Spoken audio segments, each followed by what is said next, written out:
E a noite nós está aqui na Biblioteca Nacional para apresentar a exposição Etera de Anansi ou Etera de Companansi. Minha história de Companansi está começando, mas que a maioria de rubiano não conhece, não está contando na chiquito a história aqui. E essa aqui toma como ponto de partida para minha investigação que tem já 3 anos onde começar a pôr mim mesma nossa identidade e nossa história.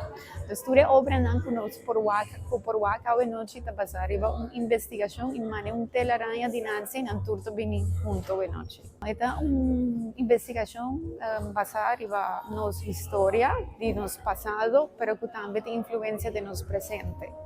Essa que está llegando a un buki o tenga simplemente una presentación a la noche. No, esta é uma apresentação à noite e amanhã também me estou presente para dar um rondleiding, me espera com os públicos de Aruba Bing e também os juventude, para me por conta um pouco mais acerca de minha investigação.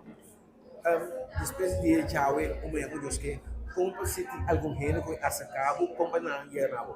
Tu Facebook page ou algo outro? Me tem uma página web, que é www.olgagabriel.com. ¿Es eso Facebook page o algo? No, arriba é página e por contactar-me ou simplesmente via biblioteca de Aruba.